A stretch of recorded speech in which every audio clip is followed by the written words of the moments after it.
ETFs. I am seeing some familiar faces, but some I haven't met.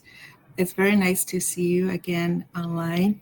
And thank you for the coordinators for your hard work for making this training happen. So it's also very nice to see you after the months of summer break for me.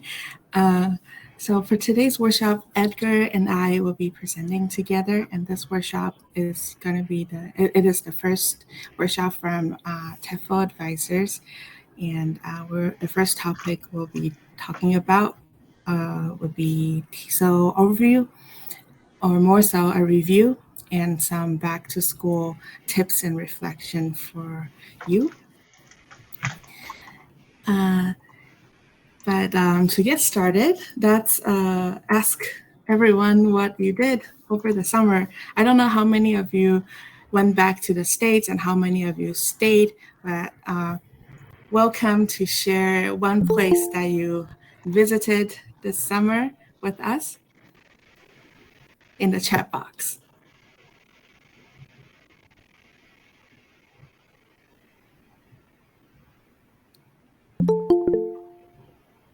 Kending, and so you stayed in Taiwan.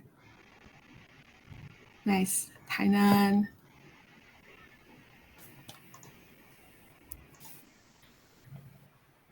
San Francisco, Korea, Los Angeles, Hawaii, DC, New York, Maine, Long Island, Wisconsin. Another one in Maine. Wonderful. So some of you stayed, some of you went back. Either way, I hope you enjoyed your summer break. I went to the States. I spent time in Olympia, Washington. I had a good visit with my husband there. And then I went to Chicago, Illinois to attend a wedding. If you remember the other TEFL advisor, Megan, she had a wedding in Illinois this summer. So I was very excited. Edgar, where did you go? I actually got to go to Hawaii. I'm actually back in California, Long Beach. I'm very excited to be here with my family. But I got to go to Hawaii for kind of a birthday celebration getaway. So it was a lot of fun. I've never been before. Oh, that's nice. And everyone, today is Edgar's birthday. So we're very pleased to have the birthday boy with us today for the first workshop. Happy birthday, Edgar. Thank you. Okay, thank you for sharing with us what you did this summer for today's workshop. Well, for those who have met or haven't met me, let me introduce myself again. I am Ting, and I am a second-year TEFL advisor. I am originally from Taipei, Taiwan, but for the past 2 years, I have been based in Taitung, the wonderful, beautiful east coast of the country.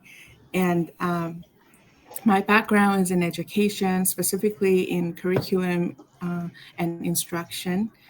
Um, I actually spent a very long time in school because the whole teacher training process in Taiwan takes forever. So to be a certified English teacher in Taiwan, I spent 5 years in undergrad. I have to finish my major in education and minor in English, then teacher training with a practicum and a test to pass the test, and I was finally a certified English teacher. After that, I taught in an international school up in Taipei as an Chinese English teacher. And then right after that year, I moved to Taitung to work with a project that I have been mentioning many times, but it's a cool project called Mobile English Classroom. If you know the shape of Taitung, it's very long. So it's a very different demographic than the West Coast. So instead of having English villages that kids were able to visit to have that full English immersive environment, we drive a big bus to all the schools. and the bus opens up into a classroom.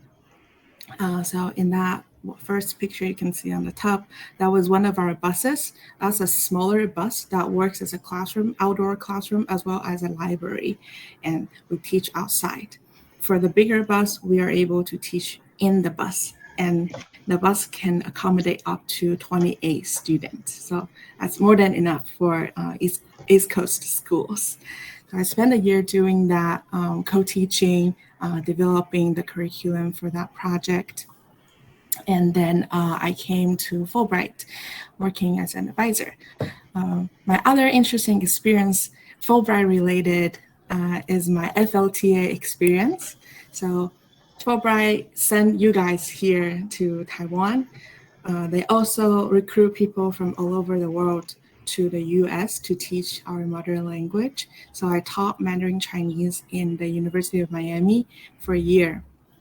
So similar experience, but the other direction. Uh, I also worked in Japan for 2 summers, help teaching in their summer school. It's an UWC school, and we had students from all over the world, more than 30 countries. So that was very fun. Other than teaching, I'm very, very interested in social innovation and leadership development.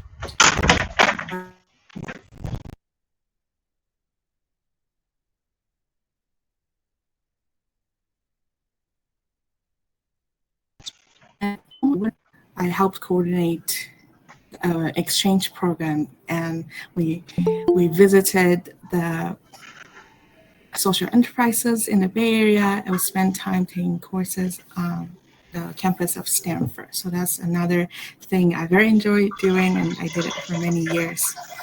Other than that, in Taiwan, I have volunteered in indigenous villages for many years, specifically in Nantou, the central of Taiwan, the only county that is not surrounded by sea, right? That's in the heart of Taiwan.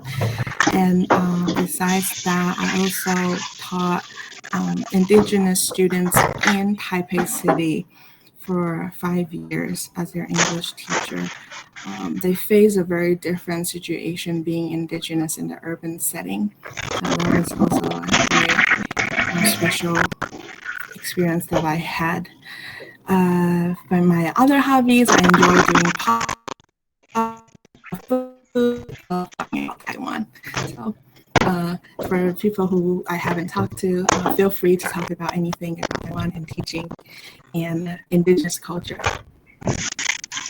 So that's my introduction. And then welcome Edgar. Okay, well, hello everyone. I am so excited to be here to teach this first workshop with the amazing team. So, a little bit about myself. I was born in Guadalajara, Mexico, but I was raised in Long Beach, California. I'm very famous for Snoop Dogg, and he did go to my high school, just so you know. So I have over 7 years of teaching experience, but 11 years in education.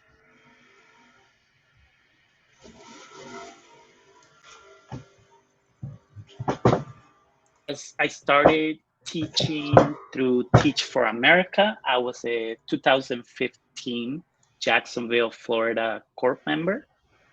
Um, I got to do very cool experiences with Teach for America. And one of them was to actually be a volunteer in the Philippines through the Teach for the Philippines experience. So it was very similar to what we do as ETAs. I had a co-teacher who was Filipino, and I taught in a public school in Manila. So I had my master's in educational studies from Loyola Marymount University. And similar to many of y'all, I was an ETA. I was a Fulbright ETA in 2021. The grant, when the pandemic happened and we only got 6 months, but I was placed in Taipei at Mingchuan Elementary. After working 6 months in Mingchuan, I was very, very lucky to be offered a job as an FET, which is a foreign English teacher with the Ministry of Education. And I did that for a year. Um, After working as a FSC or no, not F, sorry, FET as a foreign English teacher. Now I am a first year TEFL advisor in Kaohsiung. I'm very excited to go from Taipei to Kaohsiung, experience hopefully less rain and sunny weather, because Taipei, for a Southern Californian Mexican boy, it was not a good time. Too much rain. A lot of my experience is with the KIPP schools, which are a public charter school all over the United States. My focus are student center approaches, early elementary education, arts education, and diverse students, especially LGBTQ, Black and Brown students in underserved communities in the United States. And my pronouns, I forgot to mention them. They're he, him, or él in Espanol. So yeah, a little bit about myself.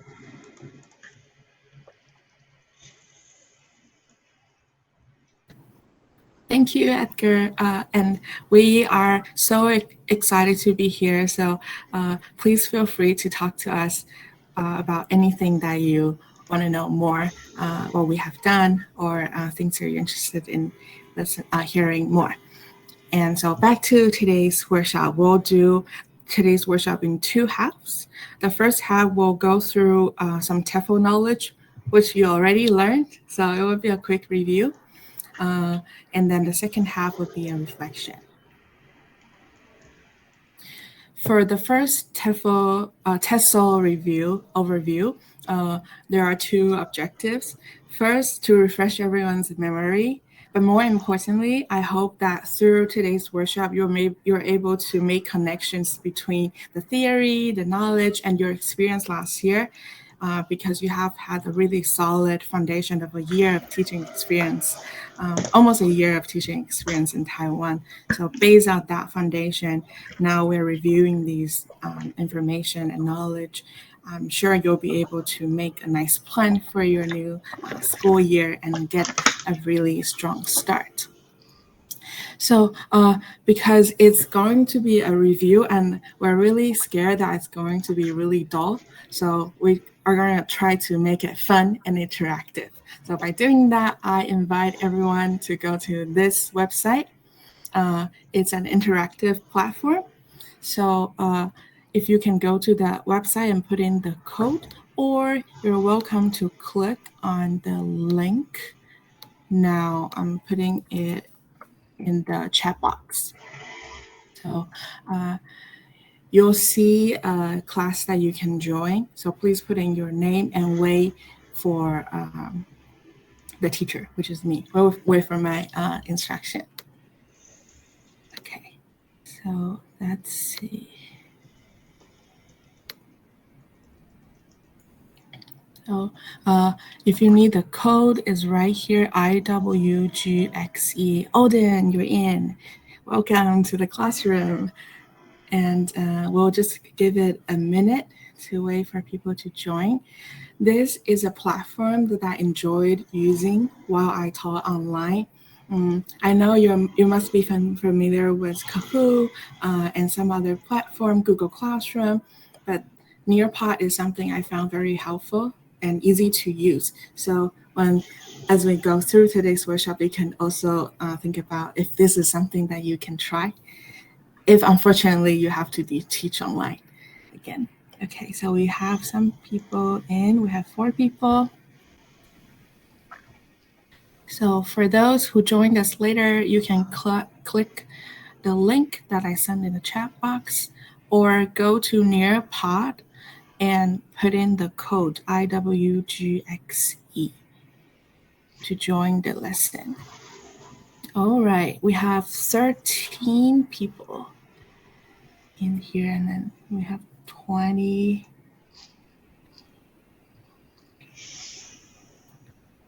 Is there anyone who needs more time? You can raise your hand or just shout out to let me know. All right. So, if not, we're gonna start and proceed with Nearpod. So you just have to keep this Google Meet meeting room available so you can hear me, but you can switch to the Nearpod screen. My content will be in the classroom of Nearpod. All right, so let's get started. Um, Are you back to be in school? This is a picture I found online. And for you who are going to be teaching in the central and southern region, this might be a typical classroom setting for you. Bigger class size, more students, can be crowded sometimes. There's always a smart screen in the classroom.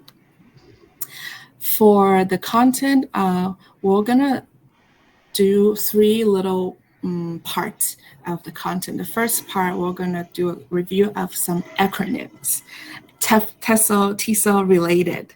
Um, I'm sure in the past year you have heard many acronyms. UETF is one, right? So TESOL is another one.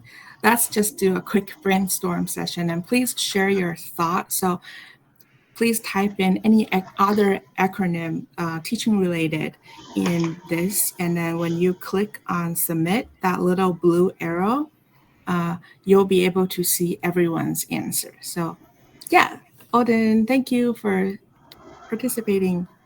Mm. Yeah, so a lot of you have heard TEFL, CLIO, TESOL. Thank you for putting the definition as well. ESL, TPR, perfect. So TEFL and TESOL are very similar, and TEFL is just teaching English as a foreign language, and definitely a lot of CLIO, which we will talk about more later. ESL, LET, local English teacher, and TPR, perfect. These are all very frequently used acronyms, and ELL, English Language Learner. Thank you. Thank you for contributing these wonderful answers, uh, which will be almost the same thing that I will be talking about very briefly. So Kai already shared with us the meaning of TESOL, to speak teaching English to speakers of other languages. I would briefly share what the differences between ESL, EFL, and ENL. Basically, they have a different imagination for learners and the settings that they are in. For ESL, English as a second language, you can imagine you teaching your students in America how to speak English. They will have to speak English in the classroom and they have to use English outside of the classroom because that's where they are. The country uses English. But for EFL, it's like you're teaching Taiwanese students English in Taiwan. You try to immerse them in the English setting, but outside of the classroom. The bigger context does not use English yet. By 2030, we will see. But we also don't want to forget that some students, they know more than 2 or 3 languages. So for them, it's an even broader idea of learning English. English is one of their new languages. So there are different acronyms um, describing our learners. Other acronyms include CLIO. More than one person mentioned that. So content and language integrated learning. Can we have a quick show of hands? How many of you tried or had to try to teach CLIO? 1, 2, 3, 4. So you have tried it, and I don't know your how your experience went, but in my understanding, I think it's really a big work in progress, right? Oh, People teach different ways. They have their own interpretation of CLIO, but that at the end of the day, the goal of CLIO is for students to master both content and language, the target language, which is a little bit different from content-based instruction, where teachers use interesting contents from other subjects and teach them in English. That the target for the content-based instruction, CBI, would be to learn the language, not the content. So there's a slight difference. Okay, and another thing I put down here, CEFR, is a language standard framework developed in Europe. The reason why I'm mentioning this is it has something to do with our CLIO and our Bilingual Nation initiative. And we'll go to the next slide. So there are 6 levels from A to C. And do you know which one is the targeted level for Taiwanese college students to reach? 50% of them are expected to reach that level by the year of 2030. And guess? Jocelyn? Intermediate? Intermediate. That's a good guess. Yeah. So B2. The goals of this bilingual nation initiatives, the end goal is that 50% of the sophomores will reach B2 level of English.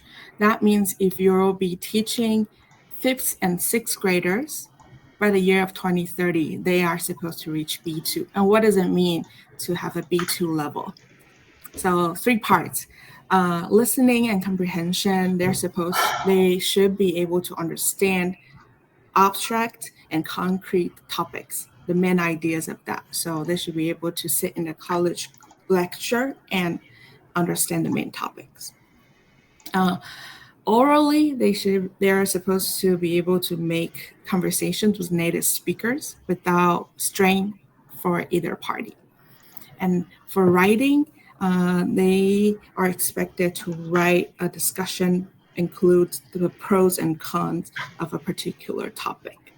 So that's the end goal. And what you're doing is very important because you're working from the very beginning of this long process to help them eventually reach that level.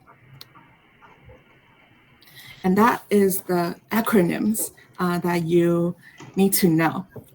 There are many, many other acronyms. If you're interested in specifically TESOL related knowledge, a quick Google will take you to all the acronyms that you want to know. But because of limited time, we just mentioned a couple of them. My second part is about teaching methods. 1, 2, 3. There are 8 teaching methods that are commonly used in Taiwan. And I'm sure that you're familiar with, if not the name, at least you have tried to do. I'm sure you have done more than one of these. So a quick going through of these methods, instead of trying to remember the names, I put a keyword next to each method. So maybe the keyword would help you, would be easier to remember. Grammar translation, you use Chinese to translate the grammar rules, or direct translation. We still see that a lot in Taiwan, right? Sometimes it's good because it's convenient and efficient, but not all the time. And direct natural approach, there's no translation. You use English and use the knowledge that your student already know to interact with them. Audiolingual, it's a very military-like type of language training. Students would be asked to repeat the same sentence over and over again. Meaning is not important. Grammar rules not important. The important thing is for them to memorize that, how it sounds, and they are expected to replicate that sentence. So a lot of drills. Community, language, learning, and communicative approach. These are all focusing on a very interactive community communication. So group work, creating opportunities for them to form a conversation, and nonetheless clear that a lot of you have had that experience before. So I wouldn't dwell too much on this.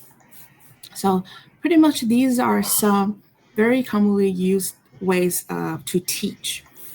Uh, and because everyone has different experience using these methods, I don't want to go into every one of them and waste a lot of time. So let's take 1 minute for you to go through these wonderful slides made by our former advisor, Kara. She had put together very specific definition and good examples for each method. So you can look at the methods that you are not familiar with or you want to know more. So let's spend 1 minute for you to slide through. You can do it on your own pace.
Okay, so this will be made available for you after today's workshop. You'll have more time to look it up. Uh, but for now, just a quick wrap up for the teaching method. Uh, Please, wait, before we do that, I just want to remind everyone and like kind of like these are some questions that I always think about, and you can also think about when you are constructing a lesson plan. So think about what you value in teaching and learning. Do you, for this particular lesson, do you want to focus on fluency or accuracy? For this particular activity, which one would you want to put more emphasis on? And what other characteristics that you observe or learned from all the other teaching methods do you value?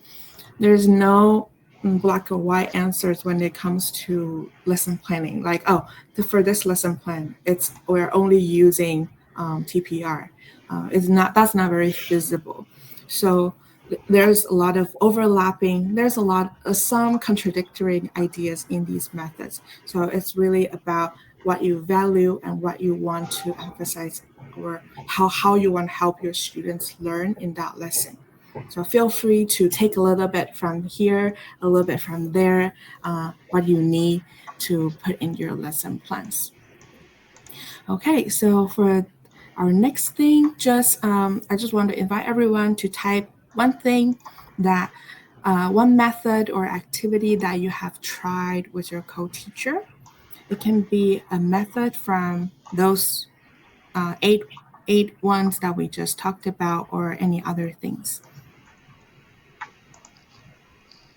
Or if there's a particular activity that is a very special one that you can share with us, uh, we'll spend also another minute here.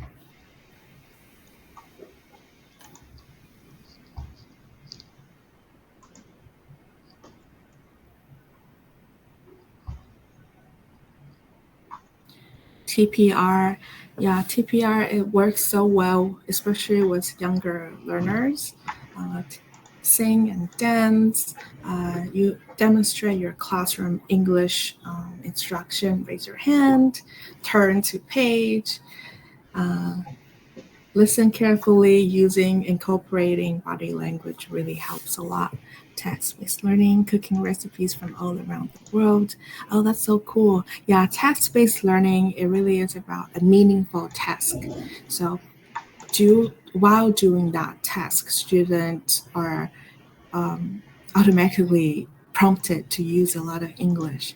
So other meaningful tasks like making a phone call, writing a recipe or writing an email to a best friend are all very commonly used and work really well. Your classroom was made into a store and students would buy things.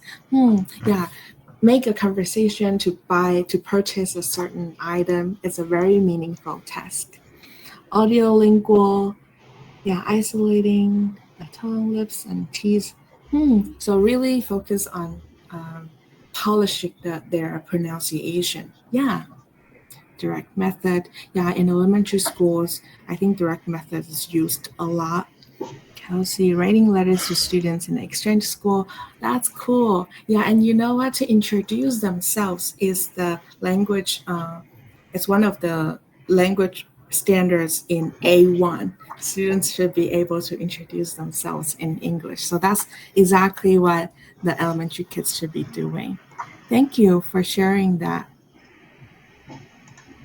So that comes that it I will continue my next part. Sorry. My next part is to tie it in all that and do a quick reflection on where we are in Taiwan. Uh, I feel like for each of us, we're in where we are is overlapping of many, many different contexts. And you as an ETF now teaching in a classroom context, you're also under the influence of school, county, city, national, or international influences. So to be aware of what each level of context is doing to your students or influencing your school can help you think broader. So a couple things that I think it's useful to know for everyone in Taiwan are uh, the 12-year basic education curriculum guideline and the 2030 bilingual country initiative, which that you already know.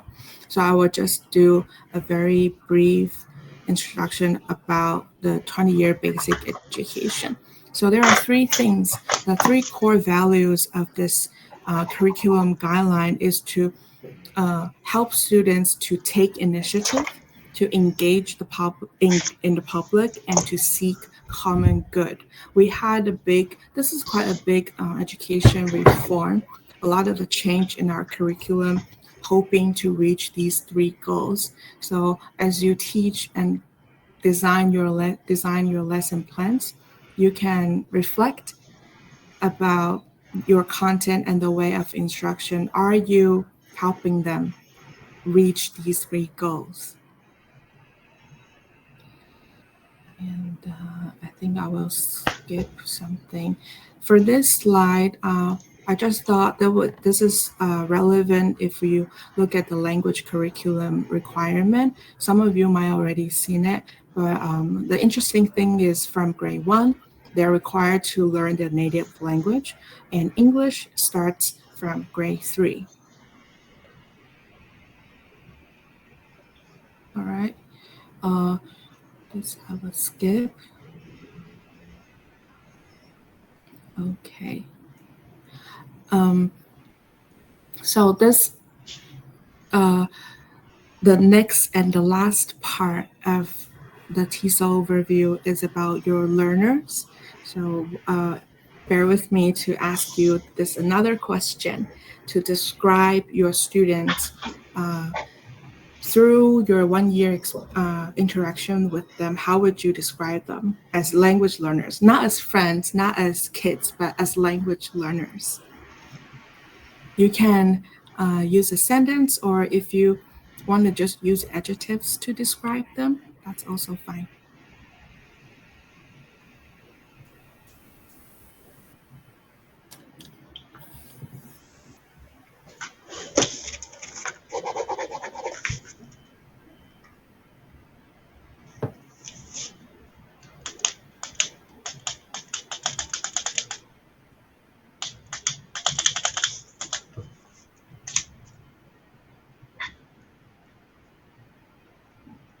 Curious, competent, hesitant to speak. Right, many different levels. There's a big gap in the classroom.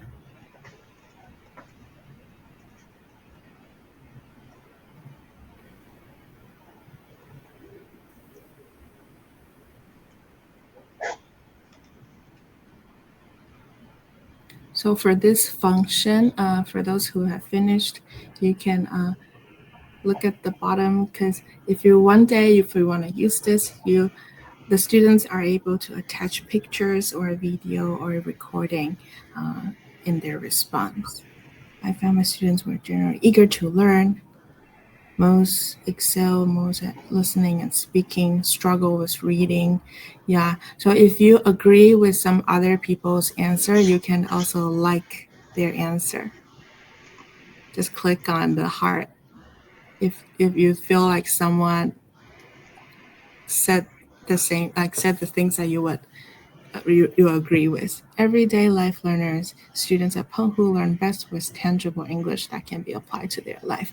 Yeah, and that applies to almost all the students in Taiwan. It is the most ideal that they can apply what they learn into their life. I enjoyed it when we did activities on using the language creatively rather than focus on accuracy. Yeah, a really big part, not a problem, but a common struggle in Taiwanese education setting is we are so not confident when it comes to speaking. So if one day, when I was a kid and there was this native speaker who made me feel that it's okay to make mistake and it's okay to try my best to communicate, but not with accurate English, I think that would really change how I view English and how I learn English. Yeah, more than one person mentioned being curious. Mm, but can be unmotivated due to being discouraged from learning English in their past. Yeah, totally. Wonderful answers as always. And we have one more. Most engaged when the lesson incorporated their interest. Yeah, something my uh, something I always like to do is to ask what they like. What do you like to do? What do you like to do after school? How do you want to learn this? Or give them options. So when students feel that have a, they have power in deciding how or what they're gonna learn, even though those options are all created by us teachers, it really changed how they feel about learning, and they take up more ownership to that. So thank you. These are wonderful and very reflective answers. Yeah. So if you ever found your learners like they are low in confidence, there's big achievement gap, or oh, sometimes no one answers your questions. Here are some things. I listed a couple. There's a lot more that we can cover, but maybe in future workshops.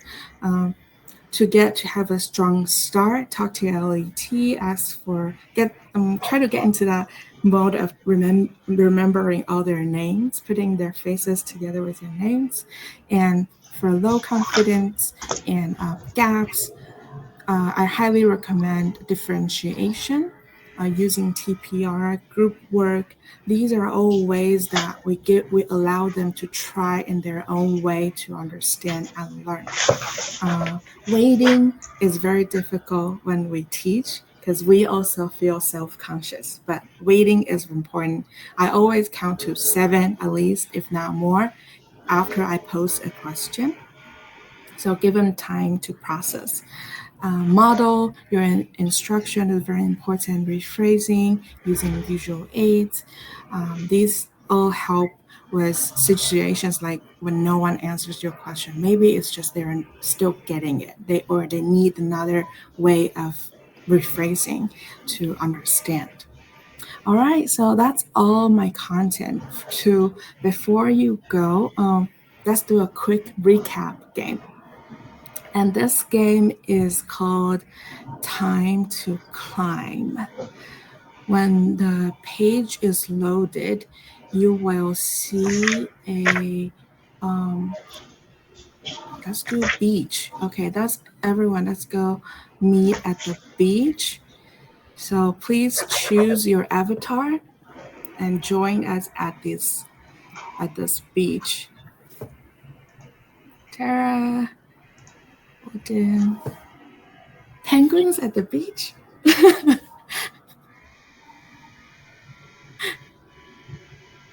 Okay.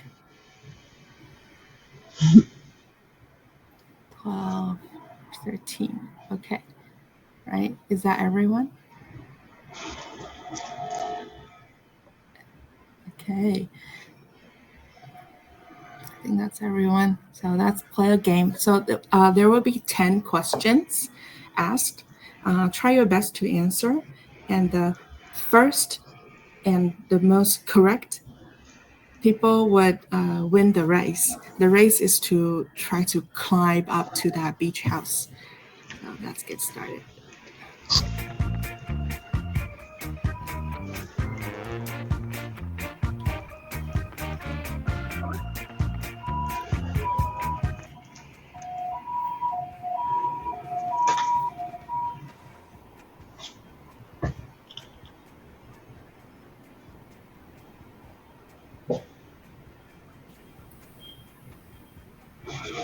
Okay. We can see Lexi is in the lead, Jocelyn as well, and Tara, top three. Jordan, you caught up, number two. And Tara is now number one.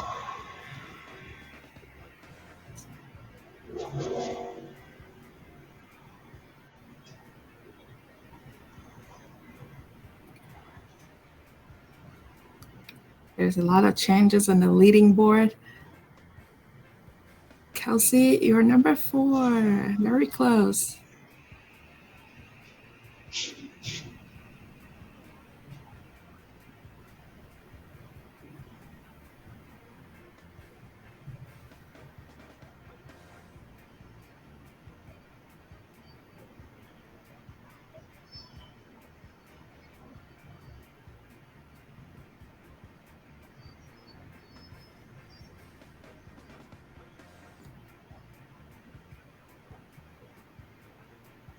Most students go to cram school.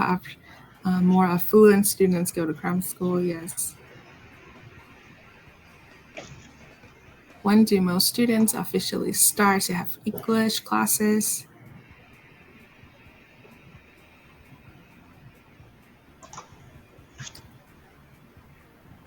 Officially, grade 3, yeah.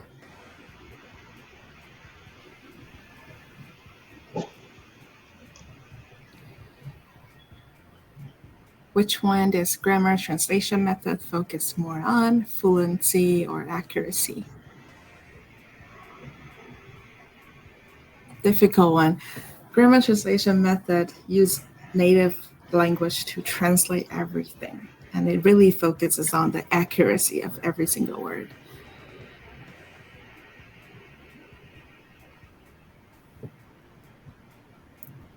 Choose or the apply.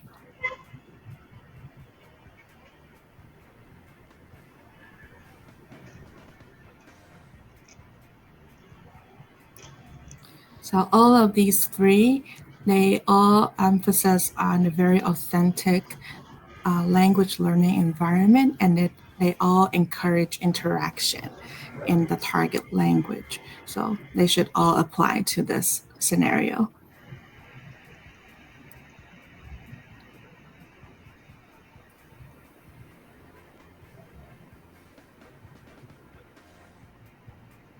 When would TPR help you the most while teaching? Well, not the most. When would it help? So choose all that apply. Telling a story, show them how to raise your hand, teach song and dance.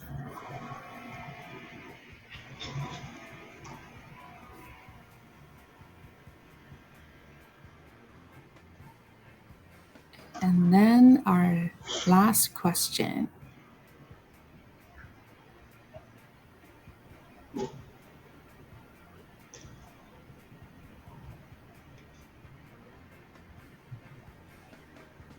Which one is a good Khalil teaching outcome?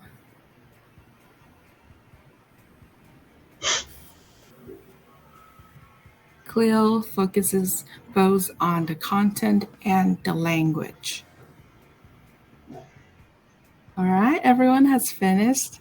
So, congratulations to Lexi, you're number one, Jordan, Jason, Kai, and Krisa. This is our top five. For everyone, you had really close, your scores and points are very close. So, great job. Yeah, and that is a quick TESOL overview. As you have noticed, there's a lot that needs to be covered, so conversations will continue after today's workshop. But for now, let's take a 5-minute break before we have Edgar share with us. So please come back at 11:09, and I'll put up a timer.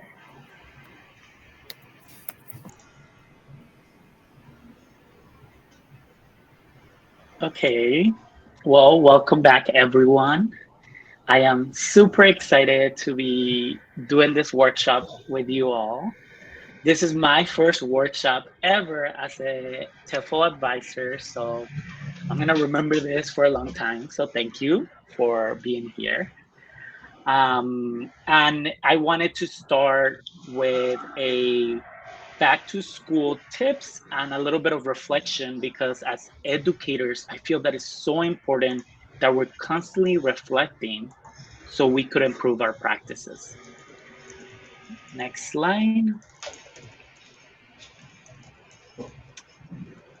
So welcome back. So our objectives is to strategize on how ETFs or you guys can have a really strong start to your school year as Fulbright grantees, but also to reflect on the best teacher practices to help you develop your own leadership and professional skills.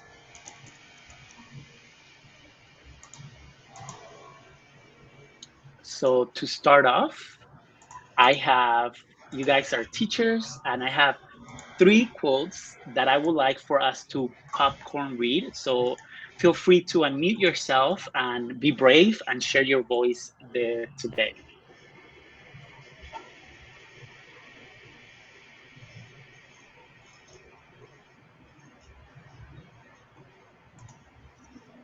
So if I could have one volunteer read the first one.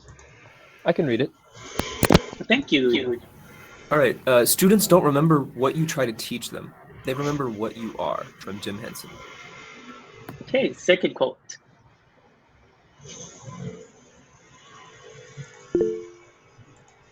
Okay, go ahead and read it. Yeah, just jump in.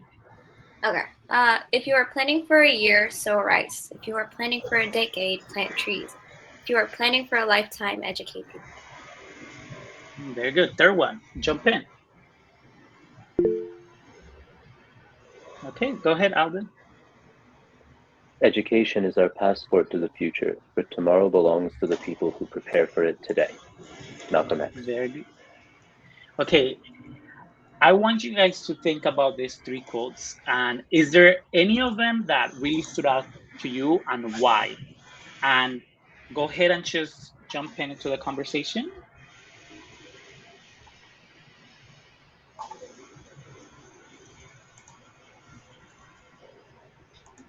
I think the first quote stood out the most to me, especially last year when I was teaching at a junior high, and the English teachers I was working with were really focused on the testing and teaching for the test. Sometimes it felt like covering the material is the most important thing to do. And in the beginning, I went along with the LET's point of view that maybe I should just really try to get a lot done and use all of my knowledge and try to help the students and pass that on to them. But I think I really could see that they were not interested in the class, or the classroom environment wasn't really good when I was only focused on that sort of strategy. So the first quote just gives me a lot to think about how I'll do things differently this year. Thank you. Thank you for that reflection, Camille. You know, teaching, it's about relationships. And your students will remember how you make them feel. So if you, as an educator, all they remember you as someone who's made them really stressed out about a test, that's what they're gonna take with them. So our job as ETFs, as educators, is to make our students feel comfortable, to make them feel like they could achieve anything, something as difficult as learning a second language. So thank you so much for your reflection. Let's go ahead to the next slide. Okay, so during this section, we are gonna be reflecting a lot on last year and your experience as an ETA, as an ETF, or as an educator last year, and how you could have a really strong start this year. So in order for you guys to reflect as an educator, I have to model first. So I'm gonna model and reflect in my last year experience. So what went well for me in the 2021, 2022, and I just love this picture because it was when I came as an ETA and I got to perform a little skit in front of the mayor of Taipei, and I thought that was just so cool. It was my first week as an ETA too, and they just told me, okay, your turn, you're in, do this skit. But it was really fun. But anyways, I digress. What went well? Well, I felt like I had a really strong classroom management system. I utilized Class Dojo, which helped me memorize 75% of my students' names, which I thought 600 students, 600 plus students. So for me, even though it wasn't 100, I felt like that was really good for me because I have a really bad memory. So another strong point was that I had a good relationship with 9 of my 10 LETs. And I like to emphasize that it wasn't all 10 of them, but 9 was pretty good for me because teaching is about relationships, but we're not going to get along with everyone, but we could still have a good working relationship with people. So, and lastly, I met all my deadlines, which I struggle with. I'm really bad at it. So if we could have the next slide, please, Tim. So now is your turn. I want you to reflect, take 2 minutes, and think and write it in the chat box. Something that you did pretty well last year, that you're confident about and you're proud. Go ahead.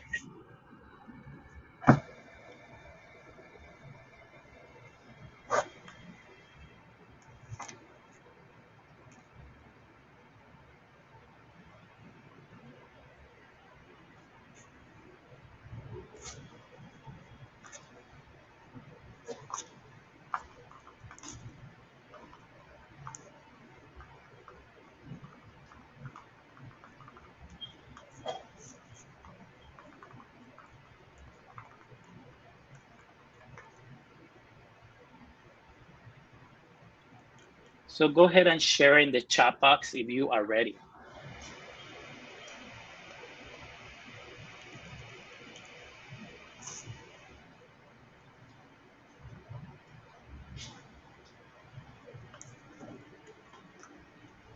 Your students, Kai, your students were excited about English class. Honestly, those are gains. You're winning already. Because a lot of students are not excited to go to school. So the fact that they were excited, and especially they use games, wonderful.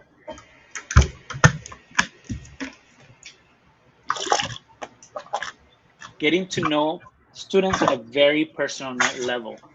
Lexi, that's wonderful.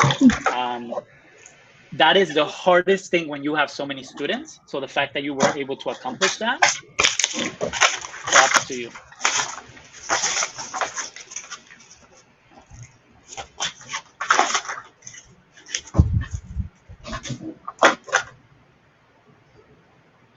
Okay. Confidence, interacting with native speakers, which we talked about is very daunting for any English learner like myself. I'm an English language learner myself. So it could be very scary. So Jason, the fact that you got them more confident and comfortable, that's really awesome. So, okay, as you continue reflecting, keep sending them in the chat, but we're gonna move on to the next slide. But thank you, everyone. Strong relationship with students. Thank you. I'm hearing a lot of relationships and making students comfortable towards learning. So that's powerful. Okay, now let's model and let's reflect on what could be improved. because I need to improve in a lot of things. I'm not perfect.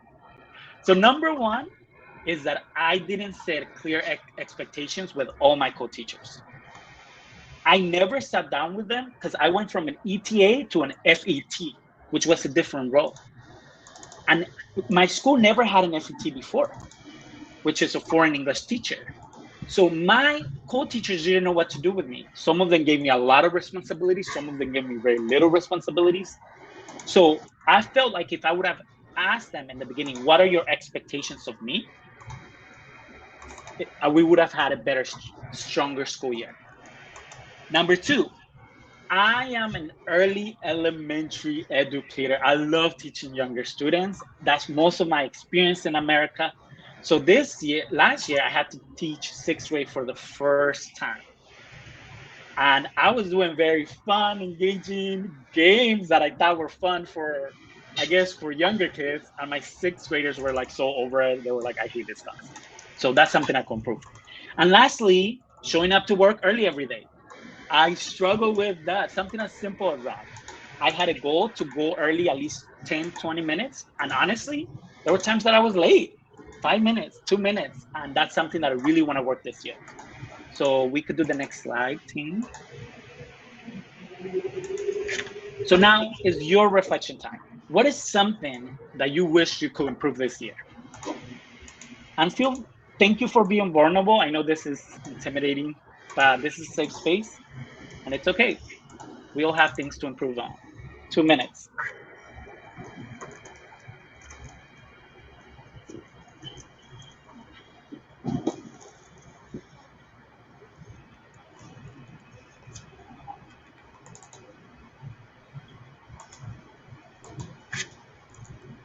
One more minute.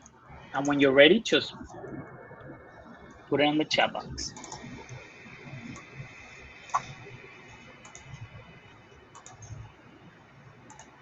Advocate for myself in uncomfortable situations. Props to that. I'm still learning that. Hopefully, we could learn a little bit how to do that. Because it's very hard. Because you never want to come off as disrespectful or unthankful, but we also need to learn how to advocate for ourselves.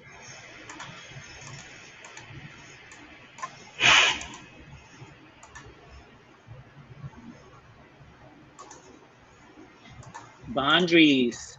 Very good.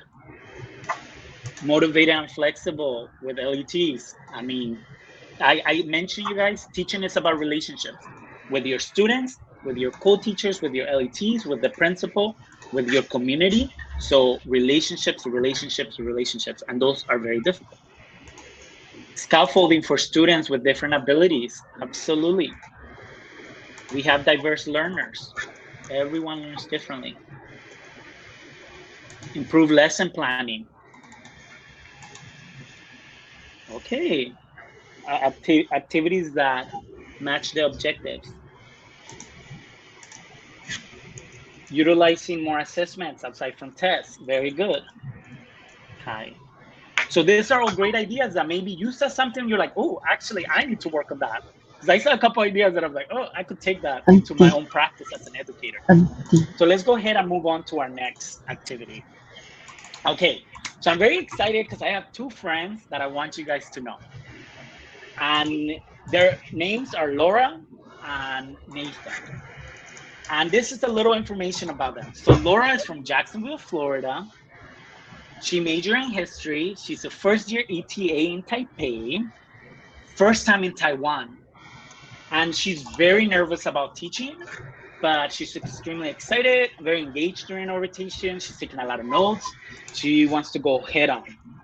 And there's also Nathan. Nathan's my older friend. He's from Los Angeles, California, like me. He's my neighbor. He majored in education. He's a first-year ETA as well in Taipei.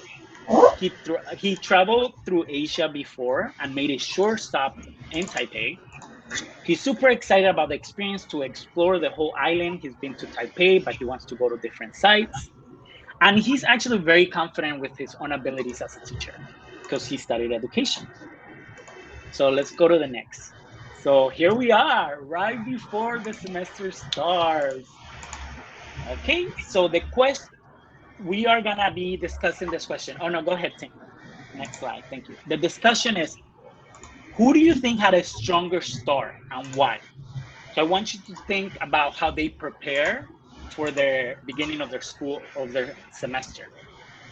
So was it Laura or was it Nathan?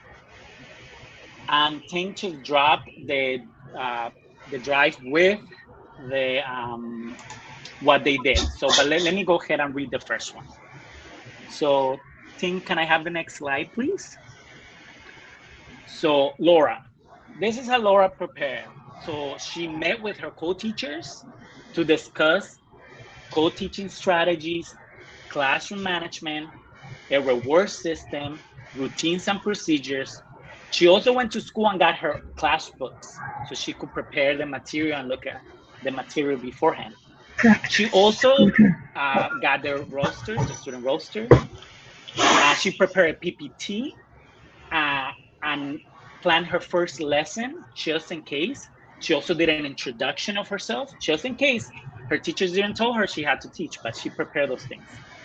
She also went to the school, walked to all the classrooms where she was going to be teaching that semester. She asked where the teachers were going to get lunch. She brought her own dishes, utensils, dish soap, sponge. She also checked what supplies were available for her to use, how to request or make copies, and how to commute to school from where she's staying, her apartment. Is she gonna take public transportation? Is she gonna walk, scooter? She figured all these things beforehand. So that was Laura. Now let's go look at Nathan. Nathan, he reached out to his co-teachers in line to set up a meeting, but the co-teacher responded that she was too busy. Sorry, it's the beginning of the school year, too busy, too busy. I heard a lot of that as an ETA, so maybe you guys could relate. So Nathan decided to wait until the first day. He was like, okay, well, they're too busy. So since his LETs didn't mention anything, he didn't prepare a PPT or an introduction because he has previous teaching experience. And he felt confident that if they asked him to do something, he could come up with a game on the spot. He also didn't, since his LETs didn't want to meet with him, he just Googled or used Google Maps to estimate the commute. And he looked for places around because he was excited maybe to have lunch afterwards or outside of school, or maybe he thought about, maybe I'll have a good nice dinner around my school afterwards. So knowing this information, if we could have the next slide. Remember the question I posted. Who do you think had a stronger start and why? And if you can't remember what each of them did, you could click in the chat, there's the slides, and you could reference it back. So I'm gonna give you guys a minute. Who had a stronger start and why?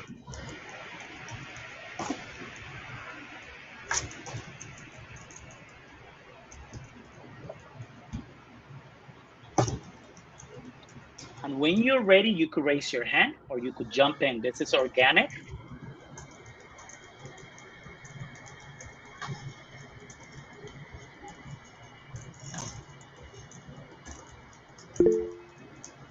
Okay, go ahead, Alden. So I feel like Laura had a stronger start in this case simply because she planned for factors that may change. For example, she actually walked to the schools and she got a feel for how far everything was and what she had available to her. Your other friend, Nathan, didn't really plan for things that could change. Perhaps traffic is heavier on that day. Perhaps there aren't any materials available in the classroom. So it's just doing a bit of damage control beforehand. Yeah, thank you. Anyone else? Or a different reason why Laura, something that stood out about Laura that she did that you were like, oh, that's interesting. Lexi, go ahead. I think I mostly agree with Alden in that Laura definitely did a better job at preparing. I will say I think it's very common to have a situation where an LET is very busy and doesn't have the time to meet with you. So in that case, I think you can take measures like he could have, prepared an introduction or a lesson just to be ready in that case, or maybe walked to the school. Even if he couldn't like go into the school and meet with people, he could have like practiced at least the commute. So I think there are like factors you can take on your own, even if your school is not like supporting you or being as like outwardly helpful before your arrival. You can definitely do things to still feel prepared. But I do also think sometimes it's like a personal choice. If like he felt confident that he could like make something up on the spot, then like maybe he felt he was prepared enough. So thank you for that reflection. I'm gonna share a little secret. I wasn't Laura, I was Nathan. I reached out to my, and I'm very honest, and you guys are gonna get to know that about me. I think the point is for us to improve, not to act like we're perfect, because no one's perfect. I don't believe in perfection. But I reached out to my LETs as an ETA, and they told me they're too busy, just come to school. They didn't even want me to come to school. But thank God for my TEFL advisor that told me prepare something. So I did an introduction. And I went, and everyone's like, yeah, an introduction's fine. But there was one LET who literally was like, oh, the whole period's yours. And I was like, what? What do you mean the whole period's mine? And she told me, this is not to say she was a bad LET, because actually she was the one I had the best relationship in the end. But she told me, you're an experienced teacher. I read your bio. You've been teaching 7 years or so. I expected for you to be ready. So what I'm trying to tell you with this is always have a backup plan to a backup plan. A, B, C, and D, just in case. Maybe you don't need it, but it's good to have it. Okay, thank you. Now let's go ahead and go into the next question, the next part. First day of school, are you gonna miss your mommy? No, of course. I miss my mommy, so it's okay to miss your mommy. Sorry, I teach little kids, so I thought that was very funny. So what's something that Laura and Nathan did well? What's something that they could improve on? So remember that question, something that you did well or something they could improve on. So thank you. Next one. So let's start with Laura. On the first day, she went to sleep early and arrived to school early to help with the classroom setup. She greeted her students at the door. She dressed professionally.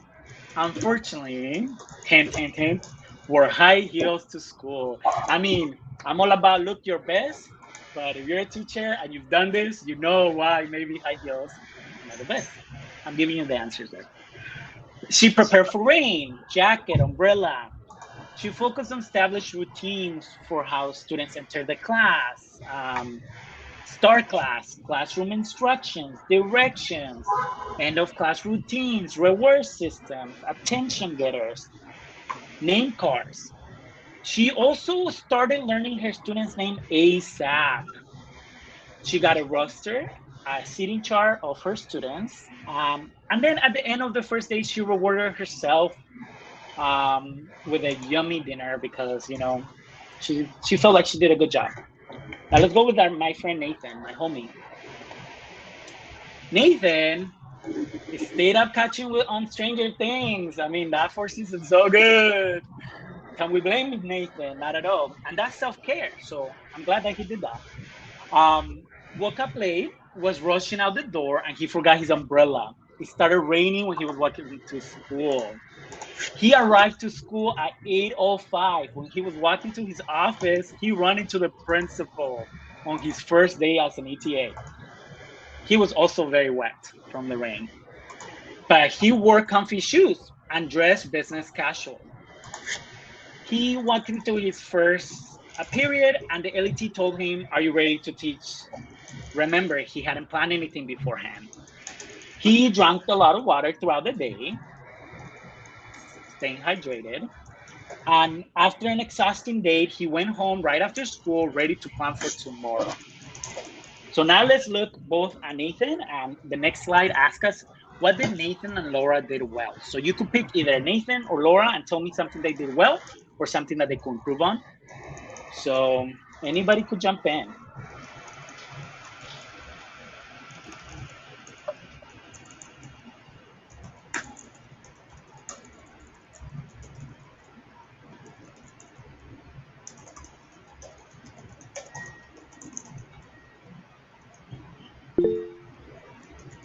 Okay, Kelsey, share with us. I think the obvious one is Nathan showed up late to school, and poor guy learned the hard way that it rains all the time in Taipei. Whereas Laura was on time, so she was early. So maybe at least for the first day of school, like getting there early is something he could improve on. Thank you, Kelsey. And remember, I told y'all one of my goals was to show up early. So guess who was Nathan? Okay, anything else? Stay hydrated. Very good. So Nathan, stay hydrated. That's very important. There's a lot of heat in Taiwan. We all know. So cheers to that. I see Kelsey drinking water too. Okay, thank you. Camille, tell us, what do you think? I also think it was really good that Laura set the rules on the first day. Sometimes if you don't do that really early on and maybe you try to do it a month or two later, the students won't be receptive. Absolutely. This is why we call it a strong start. Strong start. From day one, you need to think about, okay, what are your expectations? What are your rules, your routines and procedures? Because if you try to do it later, the kids are already comfortable that you kind of were like chilling. So they're like, why are you teaching me this now? But when they first meet you, they don't know you. They don't know if you're strict. They don't know if you're laid back. They don't know. So this is the moment for you to set the tone for the whole semester. So super important for us to reflect, and this is why we're doing this. Anyone else? Something that Nathan did well. Was there anything that Nathan did well that maybe Laura didn't do so well?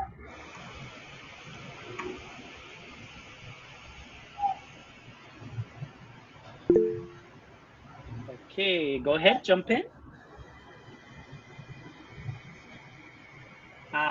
Remind me, how do you pronounce your name? Karua? I'm gonna work on that. You're gonna have to help me out, okay? No worries. Well, this might be a bit of a stretch, but I was gonna say one thing that Nathan did really well was that he looked what was around his school, like a 7-Eleven, a convenience store, and like a stationery store, and not only just for himself, but like to look for maybe last minute teaching materials. But it would be fun Yes. to do like a real world activity where you can, like, if you're teaching about like buying things, like taking the kids to a 7-Eleven and be like, okay, how much is this? This is blah blah blah. Yeah. Absolutely. Nathan did that pretty well. So in case he had an emergency, he could run and get it for himself, or he could use this, like you said, as a teaching experience. Getting to know the community that you're going to be around, the community around your school, is so important, because most of our students usually live around there. So when you know their community, they feel seen. It's a way that you could get to know them. What bushivans they go to, what schools they go after school, where's the sports center, what activities they do. So thank you, Camille. So let's go ahead and move on to the co-teaching relationship. And we're a little pressed for time, so we're not going to get through all the scenarios, but I want to do the co-teaching relationship because this is a good one. We all know. Okay, discussion. What's something that Laura did well and something that they both could improve? Laura or Nathan? Same question. The co-teacher relationship. Laura, she was super excited to learn from an experienced teacher and thought her co-teacher would go above and beyond for her. I know, I saw a couple raised eyebrows already. Okay, her co-teacher only saw her as an assistant. Her co-teacher was unfamiliar with co-teaching strategies. Her co-teacher insists that he or she doesn't have time to plan together. She's very busy, which is true. Sometimes they're super, super busy. She has a preference, the co-teacher has a preference to teach from the book. The co-teacher is competitive, jealous, because why does ETS get paid so much? More than me. The co-teacher is also reluctant, doesn't want to try anything familiar, anything unfamiliar, I'm sorry. And also has a very negative classroom management style, which means that they raise their voice a lot or is constantly saying no to the students. Okay, so that was Laura's co-teacher. Now let's look at Nathan. So Nathan had co-taught before doing his education program.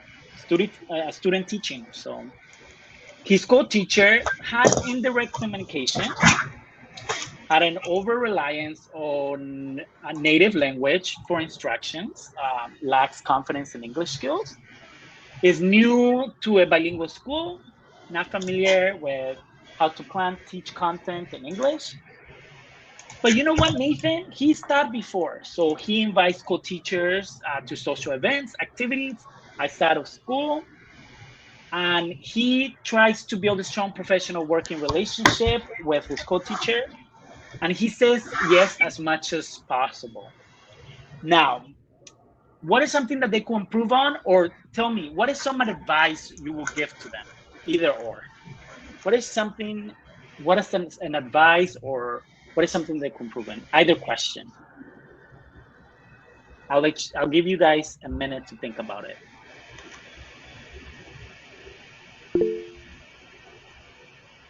Go ahead. Yeah, I was just gonna say that, you know, similarly to the ETAs and the ETFs, the LETs are also under certain contractual obligations. So I feel like in times like that, it's best if you can communicate with them to kind of draw their attention back to sort of like the responsibilities you both have. And then if worst comes to worst, I'd say maybe reach out to your coordinator and then figure out like if this needs to be taken to the point where like the director of the school, who's usually like you'll see plays a very important role, can maybe mediate something between you two. And then the other thing I was gonna say is, if you can avoid it, don't mention your salary, because when I was in ETA, I heard about like sometimes those uncomfortable conversations would come up about like, oh, you know, like how much do you get paid and stuff. And unfortunately, it is true, depending on where you teach, that you yourself actually make a lot more than the LET themselves. So yeah, I guess just put your best foot forward. And, yeah. Thank you. You know, those are very good suggestions. Always reach out to your coordinators, to us, you know. Maybe we could brainstorm how to have a conversation. It's very difficult to have this type of conversations. But you guys are professionals. As you guys return to the States or whatever you want to do after this, you're going to have difficult conversations with your coworkers. So this is a great opportunity for you to practice, and you have a support system. You know, unfortunately, we don't have HR, but what you do have is coordinators, and you have us. So never feel afraid to reach out to us for us to brainstorm or help you, because I had to have those difficult conversations and I struggle with them. So I just wanted to point out, I know that they might seem a little negative, but I know these things happen and I wanted us to have those discussions. So anyone else?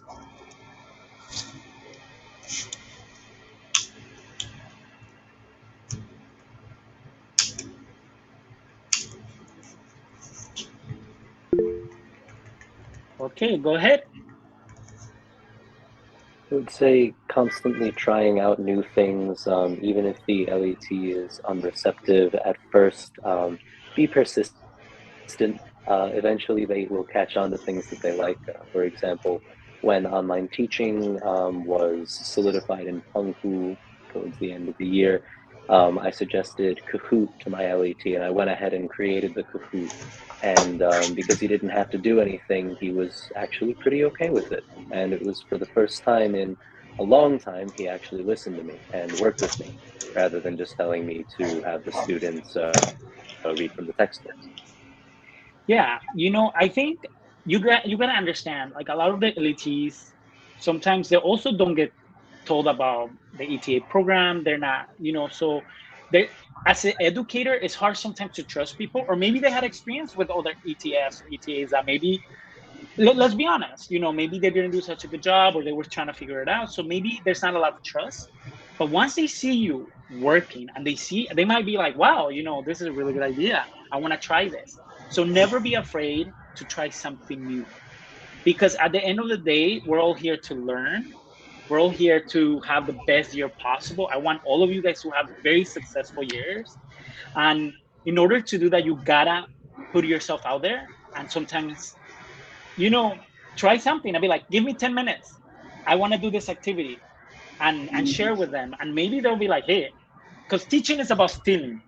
This is how you become a better teacher. You look at a teacher and you're like, oh, that's a really good idea. Let me steal that and do it my own. Teachers, everything I've learned, I took it from another teacher. So don't be afraid. So your LAT, once they see you try something new, they might love it and just actually do it for the rest of their careers as educators. So look how impactful you could be in their lives. So thank you. That was a great reflection. Okay, it is now time for us to go. We didn't finish all the scenarios, but that's okay. I am sharing with you guys a back to school tips document so you could look at it. These are for you to reflect, for you to toss away. If you feel like there's nothing really here that you got this, it's okay. But I'm really just gonna finish off with this, and Ting could really share anything else if she wants to. But I really want all of you guys to have a wonderful year and succeed as ETFs. Thank you so much for the work that you guys are doing. And I really look forward to getting to know all of y'all a little bit more. And these are our contact information. Feel free to email us.